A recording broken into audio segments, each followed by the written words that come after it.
Welcome to the Ask Historians podcast. Hello and welcome to the Ask Historians podcast. Today we're joined by Dr. Brian Dott of Whitman College, who's here to discuss the topic of his most recent book, The Chili Pepper in China, A Cultural Biography. Welcome to the podcast. Thank you, Jeremy. Glad to be here. Yeah, so, what was the inspiration behind the book? Well, I've always been interested in cultural aspects of China. And I was sitting in a Sichuan restaurant in Beijing a number of years ago now and eating spicy food and thinking to myself, knowing that the chili pepper originated in the Americas and wondering how the Chinese started eating something that spicy and that different. Typically, food prior to the 20th century is a fairly conservative part of culture. And so to introduce that big of a flavor change seemed like something worth exploring. So, the first thing you mentioned was that this is, of course, a plant from the Americas. So how does it come to China? So when I started the project, I hoped to be able to sort of minutely trace the movement of the chili pepper from the Americas to China, but that turned out not to be possible. The main reason for that is because the chili pepper will actually grow in temperate climates. And so unlike the spice trade flavorings like cinnamon or nutmeg or cloves or black pepper, which need a subtropical or even tropical climate to produce the fruit, the chili pepper will grow in other places. And so they only needed the seeds to grow it. They didn't need to import it. And so I couldn't trace the chili pepper moving in crates, in ship holds, because they never moved that way in the early modern period. And so best guesses are that it got there probably from two directions. So the Portuguese were exploring around Africa and then into the Indian Ocean basin, and they brought the chili pepper to India. From India, it spread to neighboring countries, and including Southeast Asia and the big trade entrepot of Malacca, for example. And then later, the Spanish start coming across from Mexico and sailing mostly from Acapulco on the Pacific coast of Mexico to the Philippines. And eventually these become known as the Manila galleons, as most of them were sailing to Manila. And so my best guess is the chilies spread in the food of the people on the ships. So the crew members are bringing chilies in the galleys on board the ships in order to flavor their own food. And then they're spreading the chili either intentionally or unintentionally once they get to various ports. And so probably the chili gets to the Philippines in those Spanish galleons, but not necessarily by Spaniards. And then further south in Southeast Asia via the Portuguese introduction to India. And then from Southeast Asia to China, it's probably Chinese merchants, particularly merchants from Fujian, who end up introducing it. And again, it may just have been people on the ships eating them and introducing them rather than it wasn't a trade commodity. And just for a bit of added context, roughly when is this exchange happening? Oh, okay, sorry. So, the chili pepper doesn't move outside of the Americas until Columbus.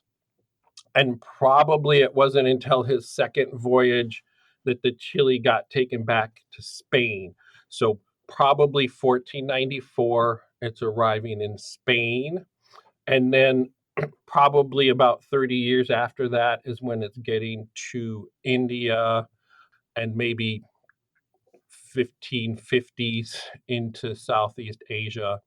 And then the earliest record for China is 1591, but probably it was there prior to it being written about. So my best guess is 1570s to 1580s is when it arrived in China. Okay. What you've noted is that, of course, it's Fujian merchants probably who were first introducing it, but of course, strangely enough, it's very much inland cuisines like Hunan and Sichuan where chili peppers are especially prominent. So I suppose the first part of that question is, how does it get inland? The earliest record is actually Hangzhou, so a little bit further north than Fujian. It's possible it's coming in further south, but that's the earliest record we have. And so from place like that coastal area of Hangzhou near modern-day Shanghai, it starts moving inland. It takes off in Hunan. It's quite popular in Hunan. And then the 17th century, there's a population decimation in the Sichuan area, mostly due to warfare, as the Manchus are conquering China. And so after the Manchus are well established, they encourage migration to Sichuan. And a lot of the people that moved there were from Hunan. And so it's pretty likely that Hunanese were already eating chilies, took them with them when they moved to Sichuan. So the other question then is kind of why Hunan in particular had sort of received chilies so eagerly compared to other regions that seem to still have preferred milder foods even after the chili was introduced. Yeah, it's a good question, and it's I find it a little easier to answer why one place adopted them, and a little harder to explain why somewhere didn't. But I will take a stab at it. So if we look at Hunan and Sichuan, they're both inland. They're both humid and hot in the summer, and quite damp and cool in the winter. And in the past, they really needed different ways to preserve food with all of that humidity. And that ways of preserving food like smoking, pickling, um, preserving with spices, all of that adds a lot of strong flavoring to the food. And so when the chili pepper arrives in these places, there's already a tradition of strong flavors in those cuisines in Hunan and especially in Sichuan. So the chili pepper is fitting into that niche. And then for one of the things I discovered during the research is that the sort of health impacts or medical impacts of the chili pepper were just as important for the Chinese in adopting the chili as the culinary uses. And so for these inland southern provinces, Hunan and Sichuan in particular, but it's also true for Guizhou and Yunnan. In traditional Chinese medicine, there's a perceived need to remove excess moisture from the body, and that's going to accumulate when you're living in a really humid climate like that. And the chili pepper is really, really good at expelling excess moisture or excess damp.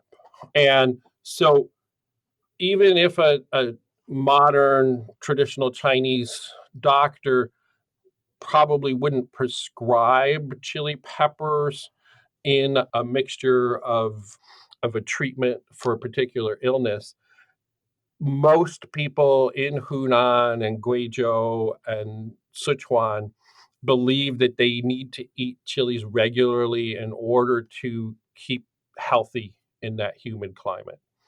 So that, I think, gets at why it's super popular in those areas. It's also important to emphasize that if we look like Guizhou, for example, when the chili peppers first taking off in Guizhou is a period when salt is particularly expensive. And so chili is used as a substitute for salt as a flavoring. Chili pepper cannot substitute for the biological needs of, particularly for sodium, but the human body does not actually need a lot of sodium. It just needs a little bit. And most people eat a lot more salt than they need biologically. And so the chili pepper is fitting in and filling that niche of salt as a flavoring. And in Guizhou in particular, where salt was pretty scarce, it made sense that it took off in that replacement aspect initially. If we look at somewhere like the Shanghai, Hangzhou area, traditionally and still not a lot of strong flavors in that cuisine. And I think it's that past emphasis on subtle flavors that precludes the chili pepper from really taking off, and until we get very, very recent. And there's also that region as a stronghold for Confucian thinkers, Confucian educators, and there is also a tradition within Confucianism to avoid particularly strong flavors.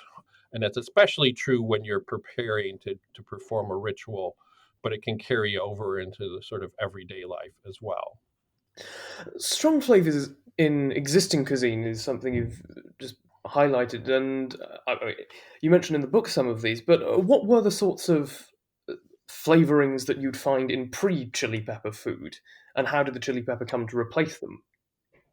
Sure. So, of course, ginger, garlic, various types of onions are really popular. Were really popular and still are really, really popular and important. The chili pepper can supplements those, but doesn't end up replacing or displacing those ones. Black pepper was used, but it was all like it for Europe. It was also imported to China in the 16th, 17th, 18th, 19th centuries. So it was expensive as an import, but it existed. Star anise was a popular flavoring, and then a really popular flavoring in the past that still exists, but it is not at the level as it was, is the native Sichuan peppercorn. And this is in a completely different plant family from either black pepper or the chili pepper. And it grows on a small tree. In addition to having a particularly unique pungent flavoring, it also has a numbing characteristic to it. And so it's still really popular in dishes like mapo tofu or gongbao jiding, where you get a combination of the numbing of that native Sichuan pepper combined with the spiciness of the chili pepper. But if we look in the past, before the chili pepper, Sichuan peppercorn was used much more widely across the whole country, and also in a lot of other dishes. And so one of the things that the chili pepper displaces after it becomes really popular is that native Sichuan peppercorn. It doesn't replace it completely, but it's definitely the use of that spice has gone down significantly as the chili pepper gained popularity. Because there are already spicy flavors, I mean, clearly people in China had words to refer to them. I mean, is what happens with chili peppers that there's do they fit this into existing ideas, and are they reusing old language, or are they referring to it in completely new terms? Traditional sort of oldest term for something spicy or pungent is sheen, and that is usually translated into English as pungent. And then the term spicy, la, is usually defined as being extremely sheen or extremely pungent. And so that idea of la or spicy predates the chili pepper, but it had a different sort of level or characteristic prior to the chili pepper. So if we look at It's a dictionary definition of la prior to when the chili pepper is taking off. They usually describe it as being the flavor of ginger, garlic, or onions. And then after the chili pepper takes off, and this is actually pretty recent. If you look at dictionary, there's a really huge dictionary, sort of like the OED, but for Chinese, came out in the 1990s. And that dictionary adds chili pepper, but it's at the end of the list. So it's the flavor of something like garlic, ginger, or chili pepper. And then when you look at some dictionaries, actually very recent dictionaries from the 21st century, they've inverted that, and chili pepper is now at the front of the list as the key example of what la or spicy means in Chinese. And the Chinese will sometimes ask someone if they can eat, whether or not they can eat spicy food. And when they're asking that, they mean the chili pepper. They don't mean ginger or garlic. They just assume everyone can eat ginger or garlic. And if they're asking whether or not you can eat spicy, they mean the chili pepper. And when people say they can't eat spicy, or somebody's teasing somebody about not being able to eat spicy, it's really the chili pepper that they're referring to. How is chili pepper eaten? Well, how was chili pepper eaten as well? So it's used in a variety of ways. So it can be used fresh, and that can be either as a flavoring or even as the main ingredient in a dish. And if you think about it as a main ingredient in dishes modern times, it's usually the non-spicy pepper, the bell pepper. But you can have other dishes that are mostly chilies. So, deep fried chilies are also a really popular dish, particularly amongst some of the minority groups in southern China. Then in terms of flavoring, they use a lot of dried chilies. Chilies preserve quite well in their dried form and retain most of that heat and a lot of flavor. So they can be used whole in a dried form. They can be chopped or flakes, and then also they can be ground up into powder form. So they use all of those different forms, and they'll do different things in the cooking process, and different ways in which they're preserved or used fresh will impart different flavors and different intensities. And of course, also the different varieties of chili peppers makes a huge difference in terms of flavor and spiciness. So the Chinese also use chilies in pastes or sauces a lot. And it's pretty common in lots of Chinese restaurants for there to be a little jar or some sort of container with some kind of chili paste in it for customers to add to their, add as much as they want to make it to their level of spiciness. Yeah, and I mean, normally, what is it eaten with? I mean, is it mostly added to meat or vegetables, or just literally anything? I think it really goes with anything. Two really popular dishes from Sichuan are mapo tofu, so it's going with tofu in that case. Gongbao jiding is a chicken dish. It certainly can go with pork and go with fish. A favorite dish that I have is sort of seared green beans with chili peppers. So it's primarily a vegetarian dish. Cabbage and chilies is a really common combination, fried cabbage with chilies. So it really goes with lots and lots of different kinds of food, not just one in particular. And it's important that we realize it's, in addition to being a flavoring, as I mentioned, it's also treated in some dishes as a vegetable. And aside from just a straight up culinary function as sort of the main part of the dish, or just to add flavour, we've alluded earlier to it having a degree of medical function. Beyond just getting rid of moisture, how else might chilies have served a bit of a medical purpose?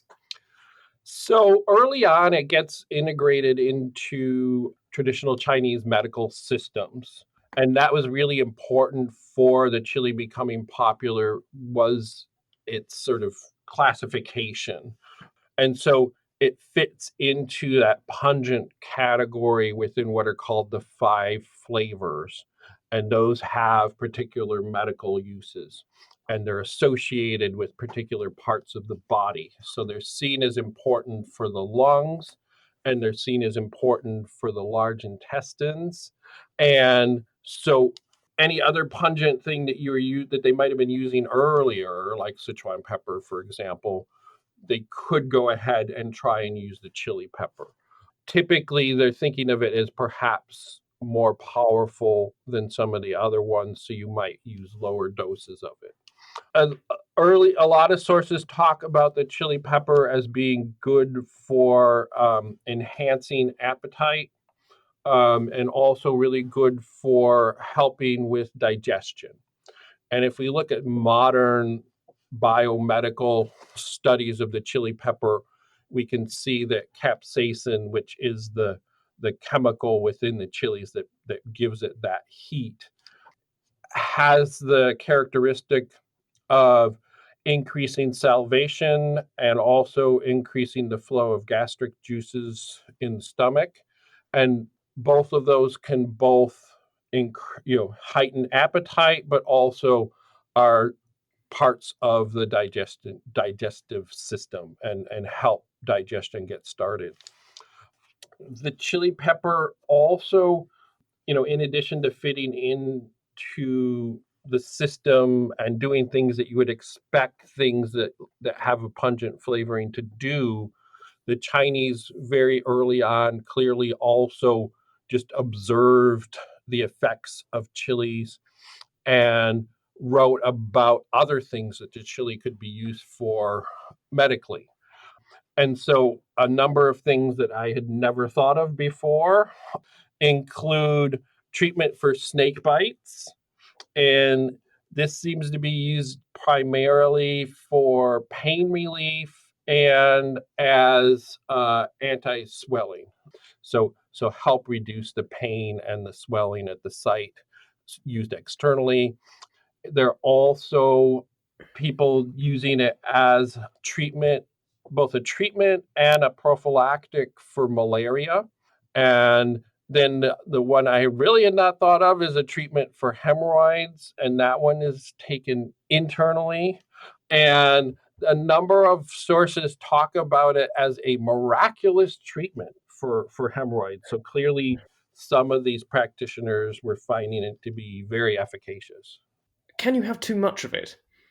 According to clearly, I can definitely have too much of it. I can't eat. I love spicy food, but I can't eat it at the same level of intensity as like a native Sichuanese. And so, but I do find records of people complaining about it causing them to, sweat and tear up. In the medical writing, they do talk about sort of avoiding excess, and then also for some people you might need to avoid chili peppers, and some of these practitioners were connecting them with some other ailments, like some eye ailments that they're attributing to the eating of too many chilies. So I feel like once I found medical texts that talked about times to avoid chilies or problems associated with eating too many chilies as a really good sign that the chili is really firmly enculturated and that people really understand its effect on the human body, and people must be using it a lot for them to start talking about the impacts of eating excessive amounts of chili peppers. And who's writing about the eating of chili peppers, both in moderation and, as it appears, in excess? So, like any sort of pre-modern history, we're stuck with an extreme bias in our sources. So only literate people can record things for us to find, and therefore we're missing a significant portion of the population in a direct manner. So it's members of the elite who are doing the writing, and this is one of the reasons I think why there's a paucity of sources about the chili pepper, and that is that it doesn't really get onto the radar of a lot of members of the elite as something that they want to eat, and probably until we get into the 19th century. There's clearly members of the elite eating it before that, but it doesn't really take off for them as a group until we move into the 19th century. So it becomes it's a common problem of trying to figure out what's happening a different part of the society for the groups of people who are not literate. One way I get at that with the chili peppers is that there's a important source type in China called the local gazetteer or a local history. And these are often one of the audiences for these are the local officials who have to be from outside of the province. There's a law of avoidance within the bureaucracy to try to reduce graft and corruption. And so one way they tried to, the Chinese imperial governments tried to do that was to not allow people to serve in their home province. So any official is by definition from the outside in terms of the culture. And so these local histories were written as a way to, one of their purposes was to introduce those officials to the culture of a particular place. And so there's a couple of sections in those local histories that really emphasize local practice. And for me, I really think that local means lower class rather than the elite in that particular place. And one of the places we see that is in the local products sections, which was a really important resource for this project. And it lists all sorts of things that are grown and produced in a particular place. And sometimes they just list the name of chili pepper, but sometimes they also add some maybe a couple sentences or a few sentences about the chili pepper. And that's one of the places I feel I'm getting at local, predominantly non-literate uses of the chili pepper, both as a flavoring, but also medicinally. And what accounts for this sort of divided interest? So why does it seem to really hit it off with, as you said, lower classes, and why do the elites not have such an attraction to what seems to be sort of almost a wonder spice? Yeah. So I think when the chili pepper first arrives and it's taking off, it's initially serving as a substitute for other flavorings. And the main reason for that substitution is economical. So it's being substituted for something that costs more. And so that's something that's more likely to happen in the sections of society that have less wealth. And so I think that's an initial impetus for the lower classes to start adopting the chili. And of course, fairly quickly, they start using it on its own merits. But there is definitely an initial period where it seems to be primarily used as a substitute for something more expensive, salt in particular. But also, even though it's native, the Sichuan peppercorn, still vast majority of people had to buy that because it's a small tree. It's not something they're typically going to plant in their vegetable garden. It would take up too much room. So even though it's not going to be very expensive, they're going to have to buy it in the market. Whereas the chili pepper, they can grow in their own garden. So it takes off with those lower classes. They also recognize medical uses for it, probably mostly through trial and error and observation. And then as far as we look at the upper classes, the elites, there's a number of factors that contribute to their not being drawn to it initially, at least as a flavoring. And So several of those are that as we're looking at the period when the chili peppers first arriving, and the first record we have is Hangzhou, that is the area where there's a lot of members of the elite. That's the center for the publishing industry. The cuisine there is really admired by the emperor, who rules for a good 60 years of the 18th century. And so all of those, there's a bias then for that particular culture being represented in a lot of the written sources. And so that elite culture has a long tradition of looking for historical precedents, literary precedents for things. And so looking for a precedent for a newly introduced plant, you're of course not going to find it. And so there is a reluctance to include the chili pepper in medical texts, in recipe collections, initially, because it's different. It's been imported. It's not something that you can find in any classical text. In addition, the flavor that dominates that region, sort of central coastal region around modern day Shanghai, the cuisine there, which is the cuisine that's then typically written about, because that's where the publishing industry is centered, and there's a lot of elites there, and the emperor really liked it. That subtle flavoring is preferred, and that also gets reinforced in a variety of religious traditions. So Buddhism, as well as Taoism, and then also Confucianism, all have an emphasis on the importance of avoiding strong flavors, particularly when you're meditating or preparing for rituals. So Buddhist monastics talk about avoiding strong flavorings all the time. Taoist monasticism in China developed in reaction to Buddhist monasticism, and they also adopted a similar tradition of avoiding strong flavorings if you're a monastic.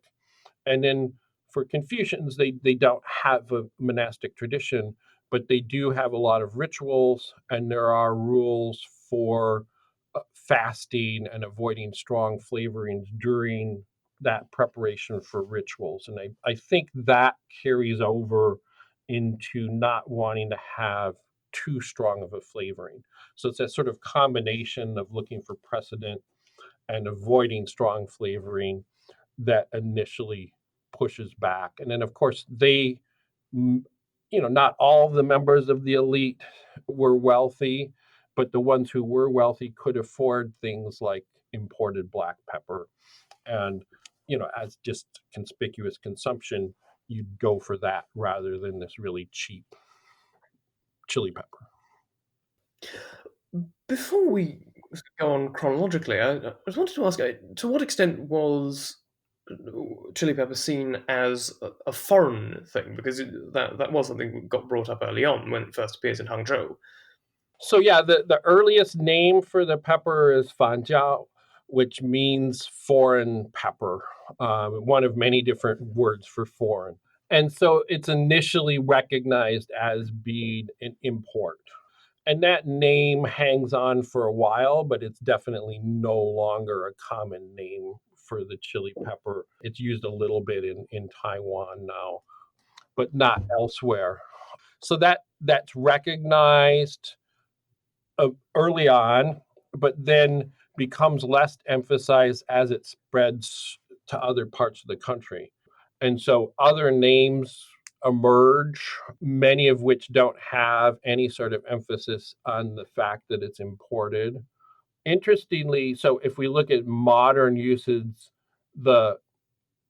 we had initially lots and lots of regional names for the chili pepper. But as we move through the 19th century, it becomes more and more common to use the term that's used quite commonly now, which is la jiao, which is basically spicy pepper. that name is used throughout all of China now, and it certainly dominates in terms of any sort of written things about chili peppers. An exception to that is the common name for the chili pepper in Sichuan is haijiao, which means sea pepper, from the sea. Seems like it means that they're recognizing the fact that it's an imported plant. But interestingly, the only places I found that name used are inland provinces. So not the places where the chili peppers first arriving via the sea. And so I think it's more of a name that it's coming from the coast than it means it's a plant from abroad or from overseas. How does the chili pepper become something that transcends the older class bounds then? When does this take place?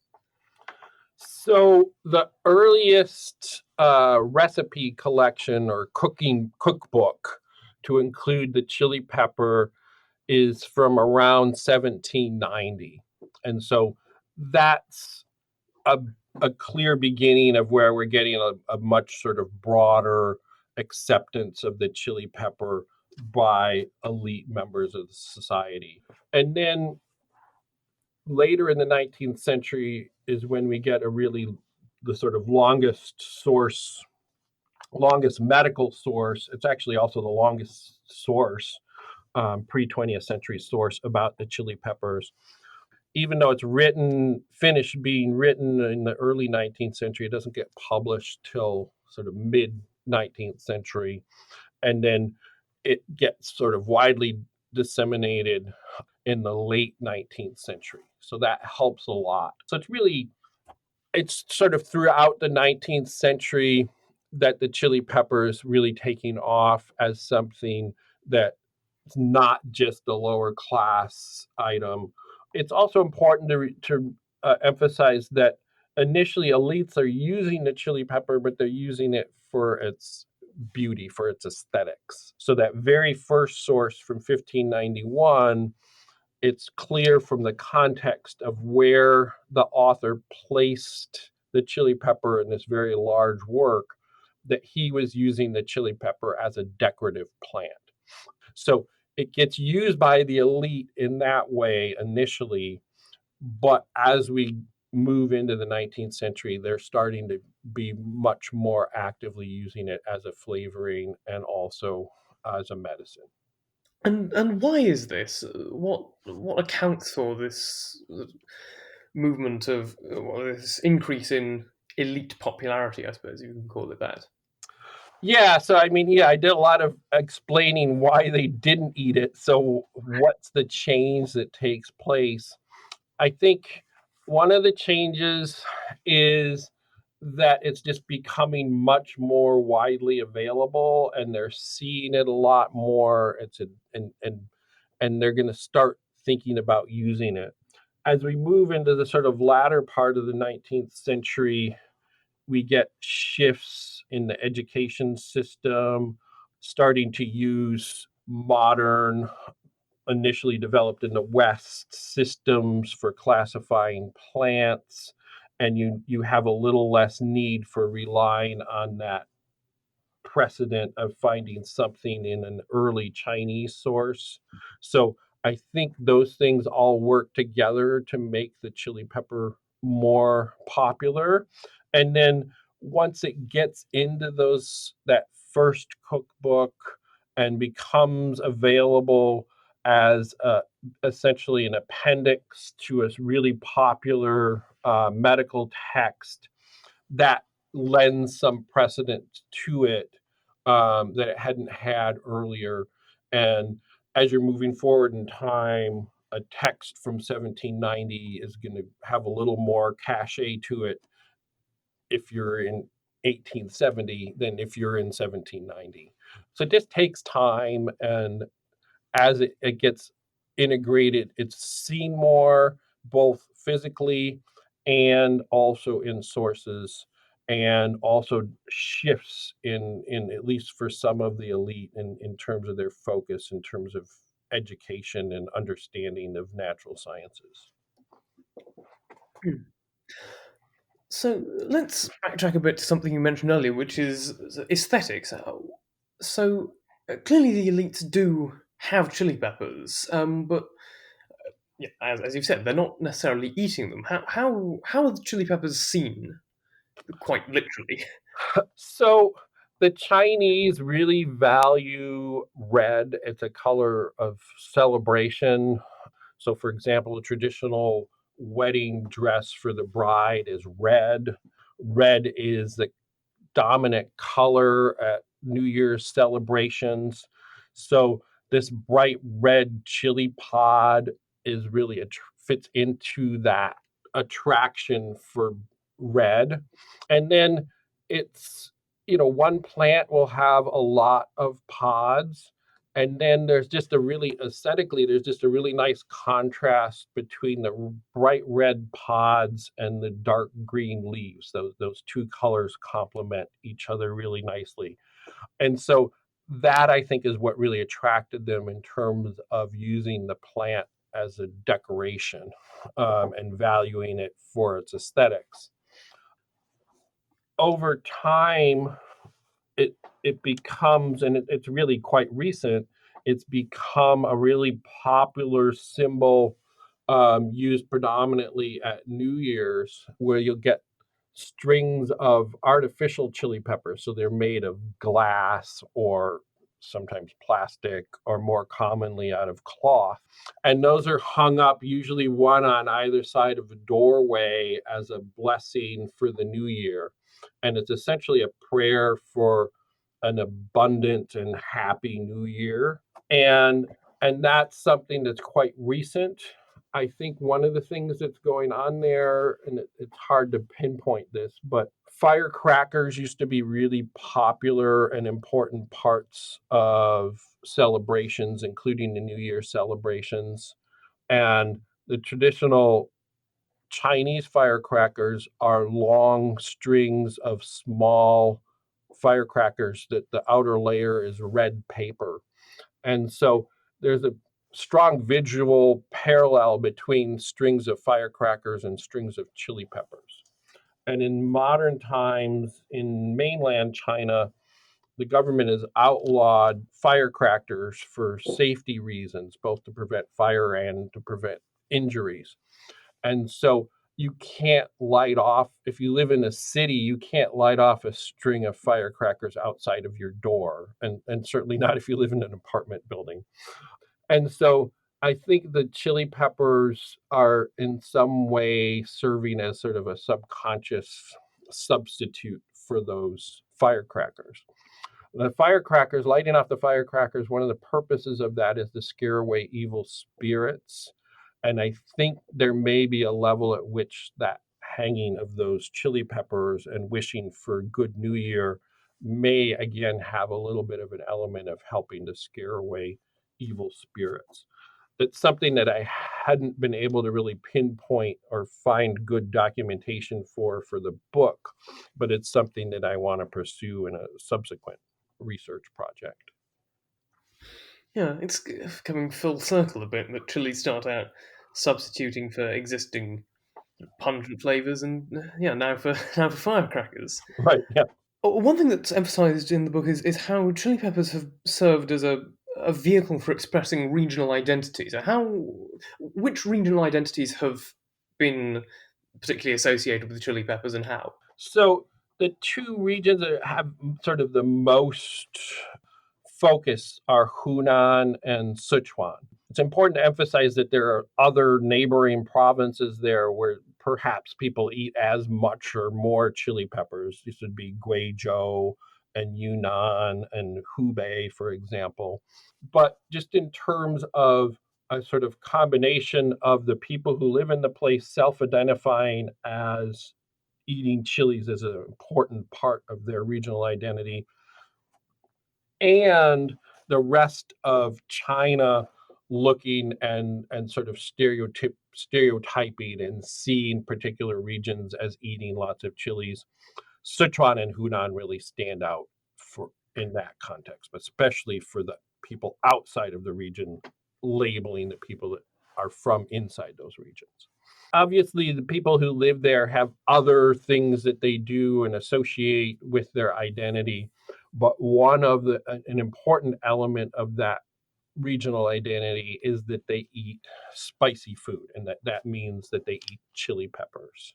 And so for both of those regions, it's an they eat a lot. They eat it for both the flavoring purpose as well as for the health benefits. And then I think a lot of people outside of China don't understand the volume and the importance of domestic tourism within China. It is an enormous industry. And so if you're Chinese and you travel to Sichuan, you expect to find spicy food.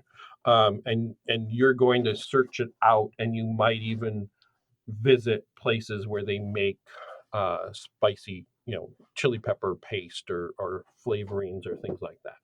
So there's that expectation, and it gets reinforced with local tourist agencies promoting the travel to Hunan or Sichuan by emphasizing chili peppers. It also gets carried over in terms of some tropes about people from there, and I'll use Hunan as my example.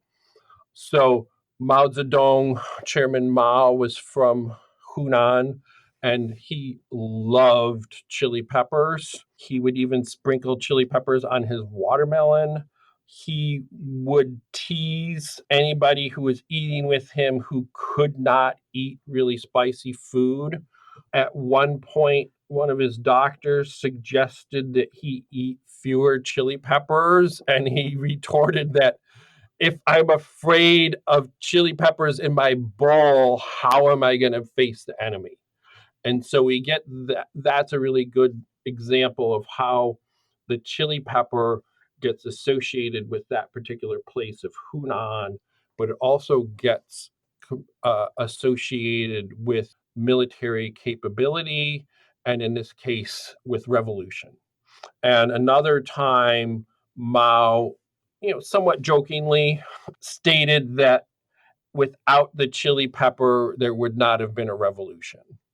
And that is again associating that ability to eat really spicy food, to eat a lot of chili peppers with military prowess, with male virility, and with a successful revolution.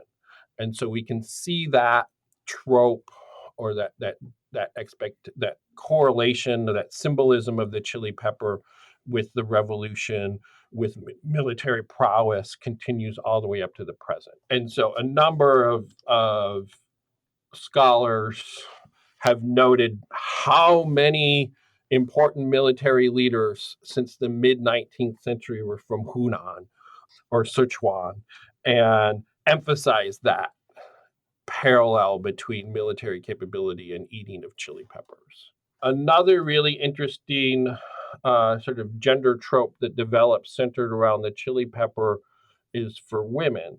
And we get this term la meizi, which means spicy girl or spicy young woman.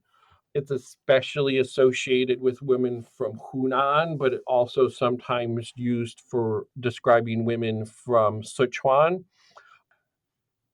The modern use of it is really emphasizes the independence, the agency, the assertiveness of women, and that is coming from their ability and lifelong eating of. So it's coming from their ability to eat chilies and the fact that they've been eating chilies throughout their entire lives. And so there's a really popular song that talks about La Meiza, these spicy women, and talks about them going out into the world, taking the chilies with them, and being assertive and independent. So one little question I had is kind of to do with minorities. You brought up the minorities of the Southwest, but I'm thinking more in exactly the opposite direction. I mean, do chili peppers end up exuding much influence on Manchu cuisine? Manchu cuisine does not get a lot in terms of chili peppers, and I don't Can't go into great detail of why exactly that is, but it's not something that certainly takes off in the 18th or 19th centuries. We know the Manchu Emperor Qianlong was a great admirer of that subtle flavored cuisine from the Hangzhou area, but also really liked some Manchu dishes, and he put milk in his tea like the Manchus, unlike the rest of the unlike Han Chinese. But he clearly was not a fan of chili peppers, and so it doesn't work its way into either of those two cuisines that he was partaking of. I guess the last question would be, is there anything further that we didn't really cover that you'd like to bring up? One of the things I've noticed, there isn't a lot of things written about the chili pepper in Chinese, but there is some. And the tendency is to think of how did the chili pepper spread once it arrived in China? And it typically, that literature typically falls back on the chili pepper being spread by merchants who are selling chilies from region to region. And I don't see that in the sources. And so it's this interesting bias that it's actually the peasants who are the ones that are almost certainly the ones that are moving chilies from one region to another initially. Clearly, the elite are going to be spreading them from one garden to another, decorative garden to another. But in terms of the mass movement of the chili pepper, I think it's really happening at the lower levels, and it's probably one neighbor sharing some seeds with another neighbor, and it's getting passed literally from hand to hand, and that's how it's spreading. And probably, as I mentioned earlier, when Hunan people are migrating into the decimated area of Sichuan at the end of the 1600s and into the early 1700s, they're almost certainly bringing chili seeds with them, and that's how the chili pepper spreads into Sichuan.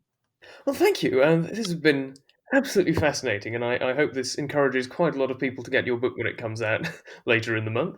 Yeah, thanks. Well, later in the month at the time of recording. Yes.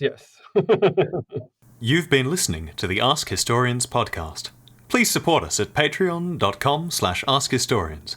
Find more history like this by following us on Twitter and Facebook, and by visiting us at askhistorians.reddit.com and ask hundreds of historians and enthusiasts anything you want to know about history.